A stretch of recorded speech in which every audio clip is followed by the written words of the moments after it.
Yes, bienvenue à tous. Je vais vous présenter une vidéo un peu plus technique car je suis maintenant propriétaire de mon terrain et je décide d'y construire une cabane en bois de 4 par 2, c'est-à-dire 8 mètres carrés pour avoir un minimum de confort. Pour suivre la loi, je remplis un formulaire de déclaration préalable, c'est-à-dire de construction, travaux, installation et aménagement non soumis à permis comprenant ou non des démolitions. Sur le cadastre, mon terrain est de forme rectangulaire, ou presque, et mesure 50 mètres de long par 40 mètres de large environ.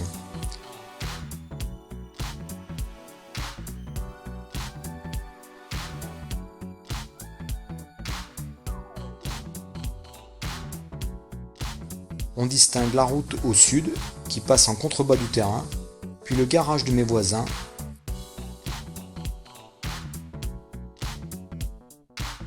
ainsi que leur maison qui fait l'angle. Comme je n'ai pas d'accès direct, je demande l'autorisation à mes voisins de passer derrière chez eux afin d'amener le matériel nécessaire à mon chantier. Je vais garer ma voiture en haut de la route ici. Je vais positionner ma cabane là, au sommet du terrain, dans un angle afin de ne pas perdre d'espace, et je vais faire le trajet aller-retour sur une petite centaine de mètres pour acheminer tout ce dont j'ai besoin.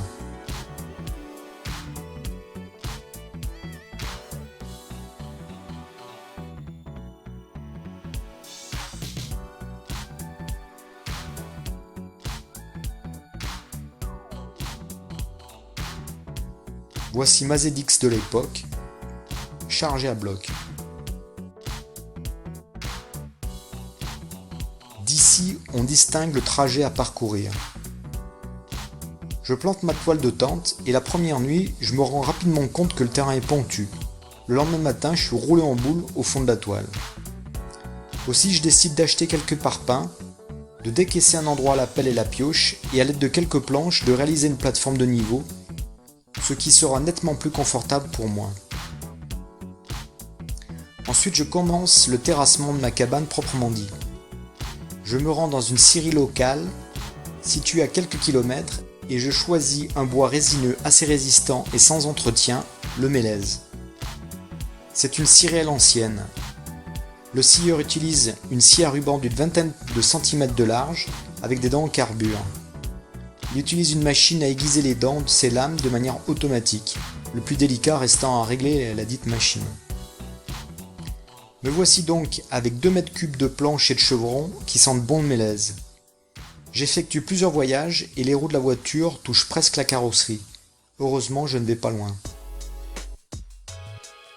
J'effectue un petit terrassement et de petites fondations pour assurer une bonne assise à la cabane. Pour pouvoir faire du béton, j'ai besoin d'eau. Heureusement, il y a une source à proximité de mon terrain. Je la canalise avec une bouteille en plastique afin de remplir une poubelle. Je n'ai plus qu'à me transformer en Jean de Florette pour transporter le précieux liquide jusqu'à mon chantier. Je pose quelques parpaings sur mes fondations légères afin d'avoir une cabane de niveau. J'estime mon terrain à 40% de pente environ, car il me faut 2 parpaings de 20 cm de haut tous les mètres pour compenser la pente.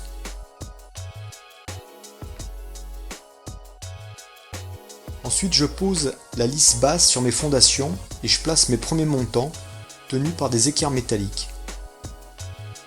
J'utilise pour cela des équerres en bois grand format que j'avais préparés à l'avance, ainsi que des serre-joints pour avoir une structure bien droite. Les triangles qui vont permettre de supporter la toiture s'appellent des fermes. Elles sont réalisées avec des connecteurs métalliques. Je pose ensuite les planches qui vont former ma toiture. Mais là je comprends rapidement que ma structure a un problème de stabilité. Aussi je rajoute un contreventement qui est réalisé par les chevrons posés en oblique sur la structure. Cela me permet d'avoir une meilleure rigidité de l'ensemble. Je pose ensuite une fenêtre et les planches qui vont former les murs. En montagne, j'ai eu l'occasion de voir plusieurs chalets avec un bardage vertical à recouvrement et c'est ce que je vais reproduire ici.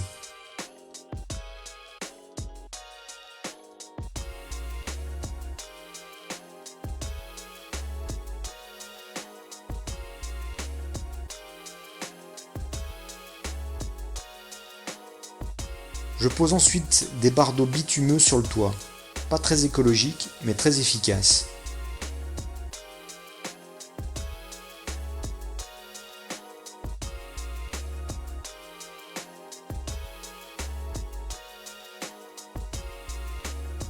Pour arrimer la cabane au sol en cas de vent, je pose des fers à béton scellés dans les fondations.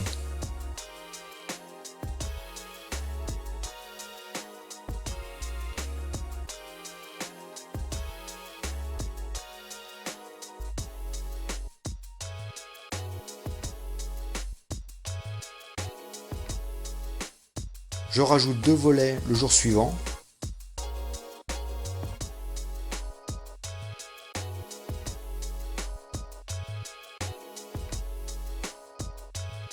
Puis je fixe des planches au sol.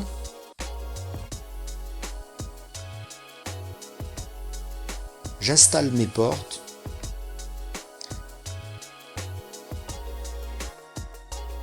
Voilà le matériel utilisé pour ce projet. Une scie à main car je n'ai pas d'électricité, une équerre, un niveau et une visseuse modifiée alimentée par une batterie, ainsi que quelques serre-joints et le tour est joué. 15 jours de travail et voilà le résultat. 8 ans plus tard, voyons comment la cabane a vieilli, sachant que je suis situé à 900 mètres d'altitude avec une exposition plein sud et que la surface extérieure n'a subi aucun traitement. Sous l'action des UV du soleil, le bois brûle en surface et c'est ce qu'il protège. Et c'est la décomposition des substances composant le bois, surtout la lignine, qui provoque le changement de couleur. Il y a quelques années, j'ai eu l'occasion de visiter une église en bois de 5 siècles d'âge en Slovaquie. Elle avait une couleur noir charbon et était encore en très bon état. J'ai donc bon espoir pour ma cabane.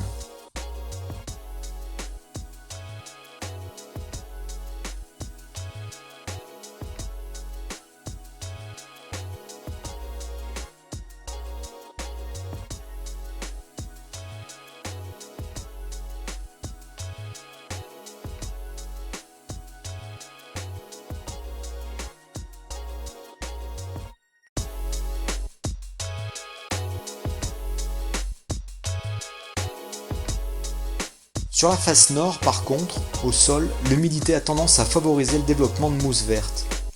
Je vais donc le surveiller chaque année. Globalement, je trouve que ma cabane a bien vieilli, je n'ai pas perdu mon temps. Ce fut finalement un bon investissement.